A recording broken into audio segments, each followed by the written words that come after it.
नमस्कार मित्रांनो, आपल्या युट्यूब चॅनलमध्ये सर्वांचं हार्दिक स्वागत आहे.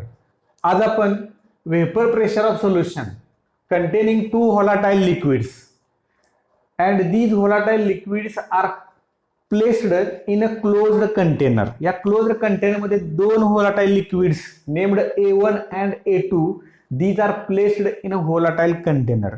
आता एकदा या व्होलाटाइल कंटेनर ही जर लिक्विड दोन ठेवली आपण कंटेनरमध्ये तर काय होतं, they have tendency to go into the vapor phase. म्हणजे लिक्विडचं कन्व्हर्जन कशामध्ये होणार आहे, vapour. But as it is a closed container they are above the solution. आणि काय होतं नेमकं, थोड्या वेळाने equilibrium is established between these vapours and the liquid form. त्यांच्यामध्ये इक्विलिब्रियम इस्टॅब्लिश होतं. म्हणजे नेमकं काय, the number of molecules going into the vapour phase is equal to the number of molecules returning to the liquid phase. This is known as equilibrium condition. म्हणजे जर समजा 10 molecule वर जात असतील तर 10 मॉलिक्यूल खाली येतात, त्याला डायनॅमिक इक्विलिब्रियम म्हणतात. तेच मॉलिक्यूल नसतात परंतु वेगळे मॉलिक्यूल वर जातात, वरचे खाली येतात, त्याला म्हणायचं equilibrium condition. When the equilibrium is established there are few molecules which are above the liquid. म्हणजे ज्यावेळेस इक्विलिब्रियम इस्टॅब्लिश होतं त्यावेळेस number of molecules are above the liquid and they exert pressure on that solution. The molecules which are above the liquid in the vapour phase exert pressure on that liquid and it is known as vapour pressure. म्हणजे काय, the pressure exerted by vapour molecules on the liquid when equilibrium is established between liquid and vapor phase. म्हणजे ज्यावेळेस equilibrium establish होईल त्यावेळेस जेवढे molecule वर असतील त्यांनी एक्झर्ट केलेले प्रेशर म्हणजे ते व्हेपर प्रेशर आहे. आता या डायग्रामकडे पाहिल्यानंतर आपलं असं दिसतंय की A1 आणि A2 दोघांचे मॉलिक्यूल व्हेपर फेज मध्ये आहेत. Hence to the total pressure P there is a contribution of A1 and A2. जर A1 चं प्रेशर आपण A1 या लिक्विडचं प्रेशर जर आपण P1 हे पार्शियल प्रेशर समजलं आणि A2 चं जर P2 समजलं तर P is equal to P1 plus P2. It is according to Dalton's law of partial pressure. It is according to the Dalton's law of partial pressure. P1 is the partial pressure due to liquid A1 and P2 is the partial pressure due to A2. आणखी इथं दोन term टाकलेले आहेत, P01 and P02. म्हणजे फक्त A1 liquid इथं असतं तर A1 चेच मॉलिक्यूल वर व्हेपर फेज मध्ये असते आणि त्यांनी एक्झर्ट केलेलं प्रेशर म्हणजेच त्याला म्हणायचं P01. That means vapour pressure of pure component A1. P02 म्हणजे काय, it is the vapour pressure of pure component A2. म्हणजे फक्त A2 चेच मॉलिक्यूल असते याच्यामध्ये या कंटेनरमध्ये तर त्याचेच मॉलिक्यूल व्हेपर फेज मध्ये जातील आणि ते एक्झर्ट करतील. म्हणजे प्युअर A असतानाचं व्हेपर प्रेशर त्याला P01 म्हणायचं आणि प्युअर A2 असतानाचं प्रेशर त्याला P02. Hence P01 and P02 are vapour pressures of pure components. Pure components. आता राउल्स लॉ कडे आपल्याला जायचं. What is Raoult's law? The Raoult's law gives the relationship between vapour pressure, partial vapour pressure of a single component, volatile component and its mole fraction. त्याच्यामध्ये हे relation देतं and it states that the partial vapour pressure of any volatile component of solution is equal to vapor pressure of pure component multiplied by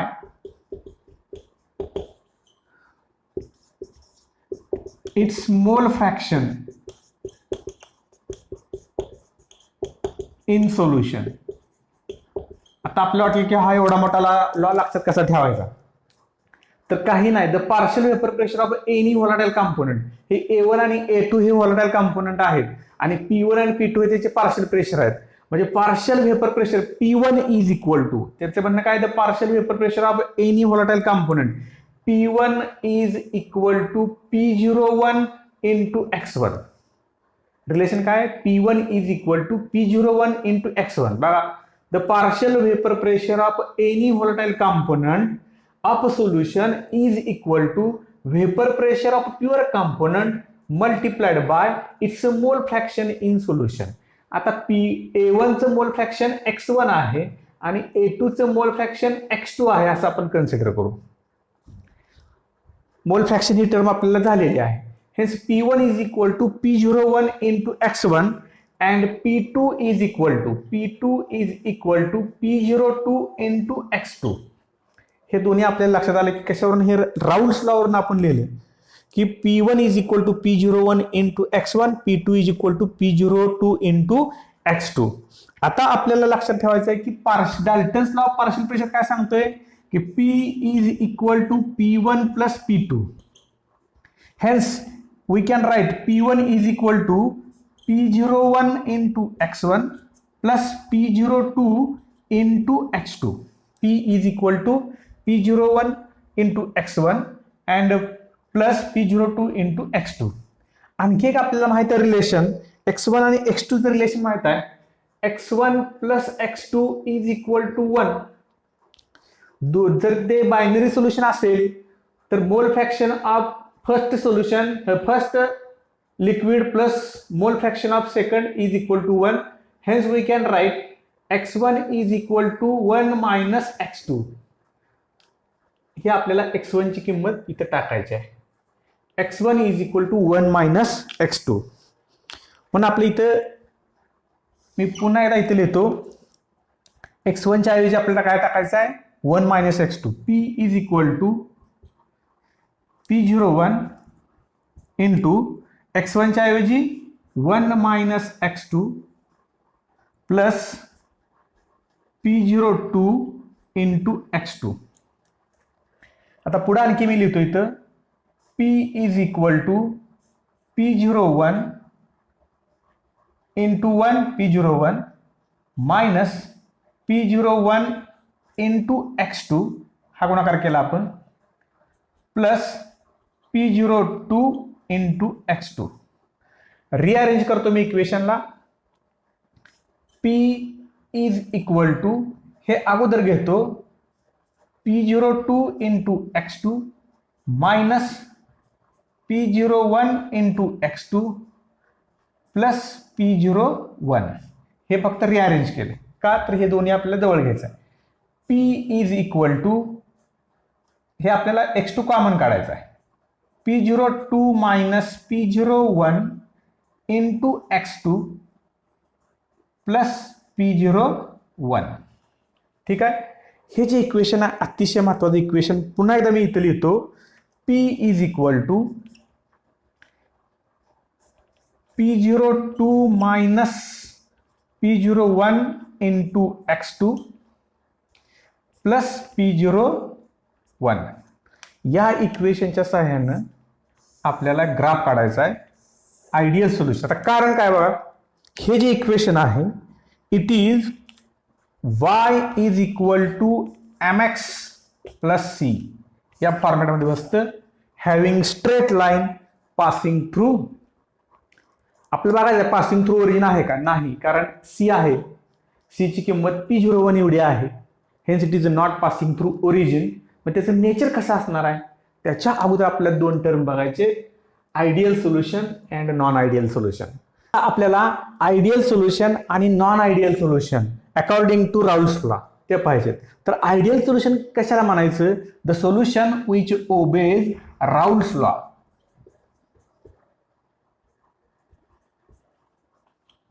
over entire range of concentration, म्हणजे X1 X2 किती असे ना तर Raoult's law ओबे केला पाहिजे. असं जर सोल्युशन असेल तर त्याला म्हणायचं आयडियल सोल्युशन. आणखी काय वैशिष्ट्य असतं आयडियल सोल्युशनचं, heat is not evolved or not absorbed when these A1 and A2 are mixed. That means delta H is equal to 0 and also delta V is equal to 0. That means change in volume. 50 ml A1 टाकलं आणि 50 ml A2 टाकलं तर total solution किती असणार आहे 100 ml.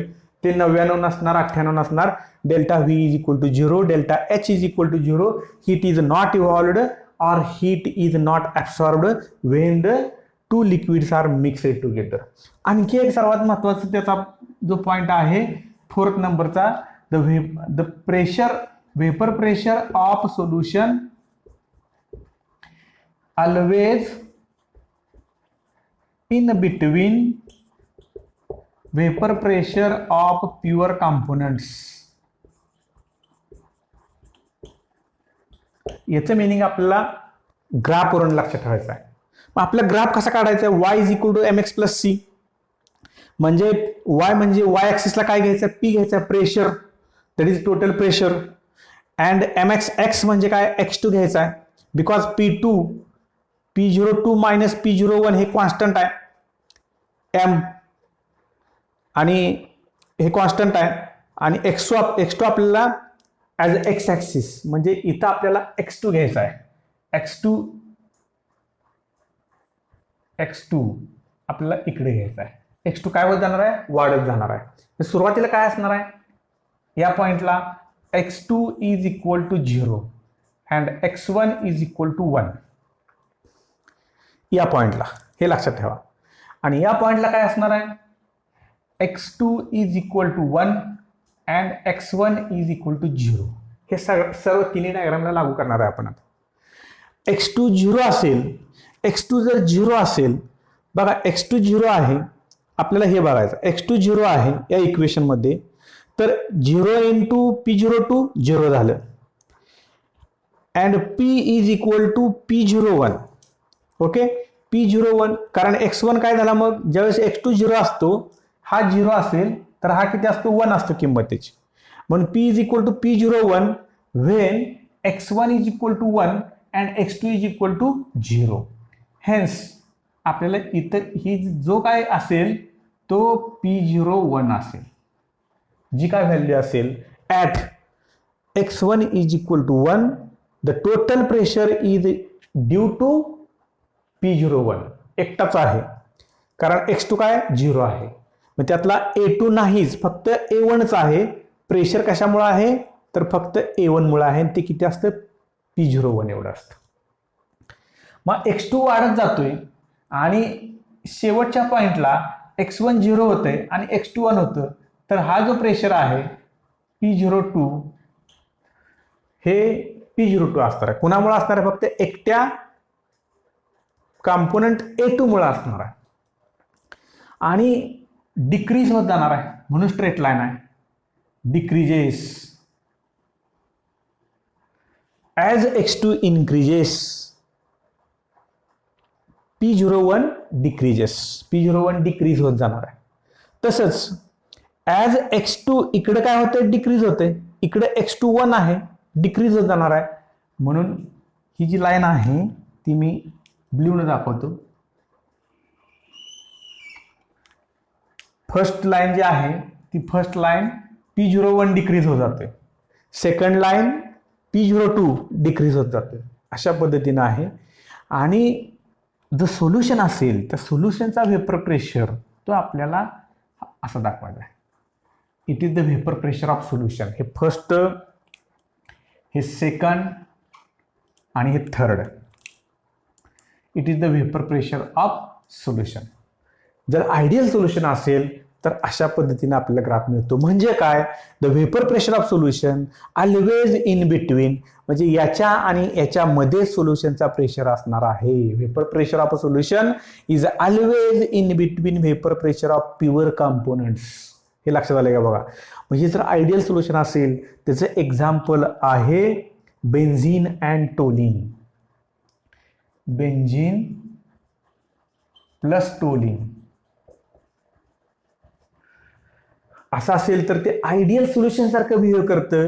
There is a no ideal solution exist but it behaves, the mixture of benzene and toluene behaves like ideal solution. अशा पद्धतीने आपला ग्राफ मिळतो. आता पुन्हा एकदा मी नॉन आयडियल सोल्युशनकडे जातो. तर नॉन आयडियल सोल्युशन कशाला म्हणायचं असेल मग आता?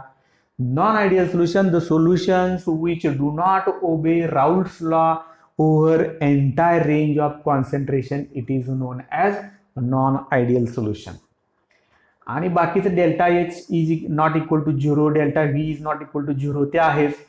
आणि vapour pressure of solution is either higher or lower than the vapor pressure of pure components. Pure component पेक्षा जास्त तर असतो किंवा कमी तर असतो व्हेपर प्रेशर.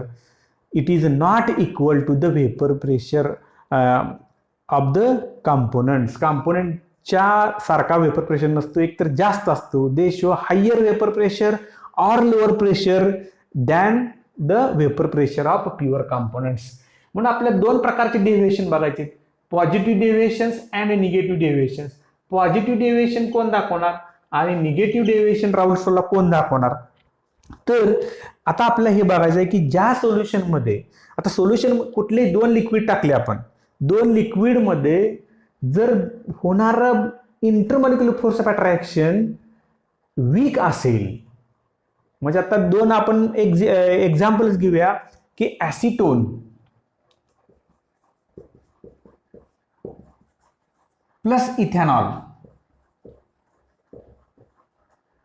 हे दोघं जर मिक्स केले, acetone plus ethanol, when mixed together they show positive deviation. That means vapour pressure of this mixture is always higher than the pure components. एकट्या ॲसिटोनचं आपण पाहिलं किंवा एकट्या इथिल अल्कोहोलचं पाहिलं, त्याच्यापेक्षा व्हेपर प्रेशर सोल्युशनचा नेहमी जास्त असतो, म्हणून त्याला पॉझिटिव्ह डेव्हिएशन. आता असं का? तर the intermolecular force of attraction between these molecules is less. म्हणजे इथेनॉल मॉलिक्युलमध्ये असणार किंवा ॲसिटोन मॉलिक्युलमध्ये असणारी इंटरॅक्शन त्याच्यापेक्षा यांच्या दोघांमध्ये असणारं इंटरॅक्शन वीक असतं. म्हणजे न्यू बॉन्ड जो तयार होईल, नवीन जी इंटरॅक्शन दोघांमध्ये जी तयार होईल, एकट्या असताना वेगळी आणि हे दोघं एकत्र आल्यानंतर जी इंटरॅक्शन तयार होईल ती वीक असेल तर पॉझिटिव्ह डेव्हिएशन दाखवतं. वीक असेल तर पॉझिटिव्ह डेव्हिएशन, म्हणजे interaction between these is weak and hence positive deviations are observed. म्हणजे आपण इथं P01 टाकला, इकडं आपण P02 आणि त्याची व्हॅल्यू इथं आहे, याची व्हॅल्यू इथं आहे, तर आपल्याला नॉर्मली असा ग्राफ मिळाला पाहिजे जसा आत्ता आहे तसा. म्हणून त्याला मी डॉट डॉट लाईनने दाखवतो. हा आपल्याला मिळाला पाहिजे आणि हा सुद्धा असा मिळाला पाहिजे, विधिन असा मिळाला पाहिजे. परंतु मिळतो कसा? हायर. बघा,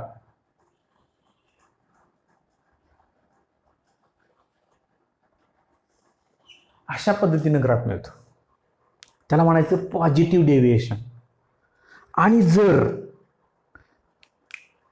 याच्यापेक्षा कमी प्रेशर दाखवत असेल तर त्याला negative deviation. That means the pressure of solution is less than the pure component, that is lower pressure than the pure components, then it is said to have negative deviations from Raoult's law. And the example is phenol plus aniline. Phenol plus aniline. Phenol plus aniline.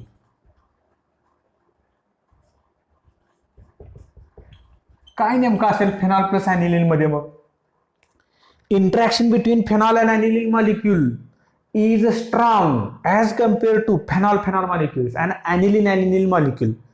म्हणजे solute and solvent आपण जर consider केले दोघांना, एकाला solute आणि दुसऱ्याला solvent म्हणलं तर सोल्यूट इंटरॅक्शन, सॉल्व्हंट इंटरॅक्शन याच्यापेक्षा जास्त सोल्यूट सॉल्व्हंट म्हणजे नवीन जो बॉन्ड तयार होतोय, इंटरमॉलिक्युलर फोर्स अट्रॅक्शन तयार होतंय ते स्ट्रॉंगर आहे. स्ट्रॉंगर असल्यामुळे मॉलिक्यूल काय करतात? वर जातच नाही. म्हणजे वर जात नाही, व्हेपर फेज जात नाही. व्हेपर फेजमध्ये नाही गेल्यामुळे त्यांचा व्हेपर प्रेशर हा लोअर असतो as compare to the pure components. म्हणून आपल्याला जे मिळायला पाहिजे होतं ते अगोदर आपण P01 हे P02 आणि याचा ग्राफ आपण असा काढणार होतो, परंतु आपल्याला मिळतं कसं, तर आपल्याला मिळतं हे असं.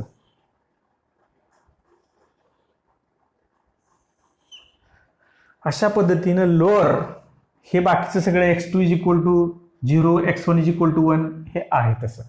तर अशा पद्धतीने आपल्या vapour pressure of solution, volatile liquid, ideal solution, non ideal solution आणि P is equal to P02 minus P1 into x2 plus P01 हे पाहायचं होतं. ठीक आहे. तर याच्यावर आधारित आणखी एक वेगळ्या प्रकारचा क्वेश्चन तो कसा आहे तो आपण पाहणार आहोत. म्हणजे नेमकं काय, तर हे जे कॉन्ट्रीब्युशन आहे हे नेमकं काय आहे ते आपल्याला बघायचं. Composition of vapour phase, it is known as composition of vapour phase. तर आपण आतापर्यंत काय पाहिलं होतं की vapour pressure of solution, Raoult's law वरती आधारित हे इक्वेशन, या इक्वेशनवर आधारित 3 ग्राफ काढले होते.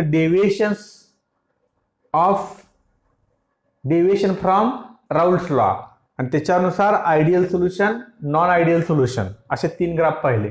आता आपल्या या इक्वेशनवर आधारित राऊल्स लॉ नुसार एक प्रॉब्लेम सॉल्व्ह करायचा आहे की ज्याच्यामध्ये कंपोजिशन ऑफ व्हेपर फेज. आता पाहिलं होतं आपण की व्हेपर फेज मध्ये दोघांचे मॉलिक्यूल असणार आहेत, म्हणजे A1 आणि A2 चे मॉलिक्यूल व्हेपर फेज मध्ये असणार आहेत आणि ते मॉलिक्यूल काय करतात की they exert pressure over solution, it is equal to P हा त्याचा व्हेपर प्रेशर असणार आहे, total pressure, and it is due to A1 and A2 liquid which is in the vapour phase. Vapour phase मध्ये जे A1 आणि A2 आहेत त्याच्यामुळे जे प्रेशर आहे ते P, it is equal to P1 plus P2. आणि तो P1 जर लिक्विड स्टेट मध्ये काढायचा असेल आपल्याला तर त्याला राऊल्स लॉ आपण यूज करतो. P1 is equal to P01 into x1. x1 is the mole fraction in its liquid phase आणि P2 is equal to P02 into x2. हे x1 आणि x2 these are the mole fraction in the liquid phase. आता आपल्याला composition of vapour phase बघायचं, तर त्यासाठी मोल fraction आपण घेणार आहे y1 आणि y2. These are the mole fraction in vapor phase. Then P1 is equal to Y1 into P and P2 is equal to Y2 into P according to Dalton's law. म्हणजे जे total pressure आहे त्या total प्रेशरला त्या मोल fraction जर multiply केलं तर आपल्याला काय मिळणार आहे, the partial pressure due to liquid that is vapour A2 च्या व्हेपरने मिळणार पार्शियल प्रेशर आणि हे P1 काय असणार आहे तर pressure due to the vapours of A1. म्हणजे P1 आणि P2 जसं आपण हे P1 काढलं तसंच हे P1 is equal to Y1 into P और P1 is equal to P01 into x1. हे फॉर्म्युले दोन्ही सेम आहेत. हे लिक्विड फेजसाठी आणि हे कशासाठी तर व्हेपर फेजसाठी. आणि त्यावर आधारित असणारा हा प्रॉब्लेम आपण पाहूया की कंपोजिशन ऑफ व्हेपर फेज नुसार the vapour pressure of pure liquids A and B. A आणि B अशी 2 प्युअर लिक्विड घेतलेली आहेत आणि त्यांचं व्हेपर प्रेशर दिलेलं आहे 450 मिलीमीटर आणि 700 मिलीमीटर. म्हणजे हे व्हेपर प्रेशर ऑफ A आहे, त्याला आपण P01 म्हणणार आहे आणि हे जे आहे ते P02 आहे, म्हणजे प्युअर आहेत at 350 kelvin. Find the composition of liquid and vapor if total pressure is 600 millimeter of Hg. म्हणजे हे P टोटल प्रेशर P आहे ते 600 मिलीमीटर आहे. म्हणजे आपल्याला काय काय माहित आहे, P01 माहित आहे, P02 माहित आहे आणि P माहित आहे. तर आपल्याला काय कॅल्क्युलेट करायचं नेमकं, तर आपल्याला x1 x2 आणि y1 आणि y2 म्हणजेच काय composition of liquid and vapour. Composition of liquid मधलं कंपोजिशन म्हणजे x1 आणि x2 आणि यातलं म्हणजे y1 आणि y2. y1 आणि y2 म्हणजेच काय आहेत, y1 and y2 these are the mole fraction in vapour phase आणि x1 आणि x2 in the liquid phase, mole fraction in the liquid phase. हे दोन्ही आपल्याला क्वांटिटी डिटर्मिन करायचे. मग आपण काय करणार, पहिल्यांदा इन लिक्विड फेज क्वांटिटी काढायची आपल्याला. तर लिक्विड फेज साठी हा फॉर्म्युला आपण काढलेला आहे, P is equal to P02 minus P01 into x2 plus P01. तोच फॉर्म्युला मी ते घेतला. मग आपल्याला P माहित आहे किती आहे, हे 600 आहे. P2 किती आहे P02 आहे 700 मायनस P01 किती आहे 450 इंटू x2 म्हणजे फक्त आपल्याला x2 माहित नाही प्लस P01 म्हणजे तो किती आहे 450. मग आपल्याला x2 करण्यासाठी काय करावं लागेल 600 इज इक्वल टू हा जर आपण ही वजाबाकी केली तर 250 x2 प्लस 450 हे 450 इकडे घेतलं तर 600 मायनस 450 आणि मग हे किती येईल तर 150 येईल. म्हणून मी असे लिहितो 250 x2 is equal to 150 x2 is equal to 150 divided by 250. तर हे किती येईल मग 0.60 इज इक्वल टू 0.6 हे मोल फ्रॅक्शन x2 आलं x2 is equal to 0.6. x2 जर 0.6 आला तर x1 कसा काढायचा x1 is equal to 1 minus x2 hence x1 is equal to 0.4 म्हणजे x1 आणि x2 आपल्याला मिळाले म्हणजे लिक्विड फॉर्म मधले कॉम्पोजिशन आपल्याला मिळाले x2 किती आहे 0.6 आणि x1 किती आहे 0.4. आता आपल्याला दुसरा इन वेपर फेज करता यायचा in vapour phase P1 is equal to y1 into P hence y1 is equal to P1 upon P आणि P1 म्हणजेच काय P01 इंटू x1 आपल्याला माहित झालेला आहे इज इक्वल टू P01 किती आहे P01 450 आहे 450 इंटू x1 किती आहे 0.4 डिवायडेड बाय P किती आहे टोटल प्रेशर 600 आणि हे जर कॅल्क्युलेशन केलं तुम्ही हा गेला 15 त्रिक 45 15 चौक 60 आणि हे 0.4 आणि मी याला करतो 0.3 इंटू 0.4 अपॉन 0.4 हे 0.4 गेले तर 0.3 y1 इज इक्वल टू 0.3 हे कॅल्क्युलेशन केल्यावर आपल्याला लक्षात येईल. y1 जर 0.3 असेल तर y2 किती असेल मग y2 इज इक्वल टू 0.7 म्हणून आपल्याला y2 मिळाला 0.7 y1 मिळाले 0.3 म्हणजे मोल fraction of liquid A2 in its vapour state. Vapour state मध्ये A2 किती आहे तर 0.7 आहे आणि A1 किती आहे 0.3. अशा पद्धतीने आपल्याला कंपोजिशनवर आधारित हा क्वेश्चन सोडवायचा आहे. ठीक आहे. थँक्यू.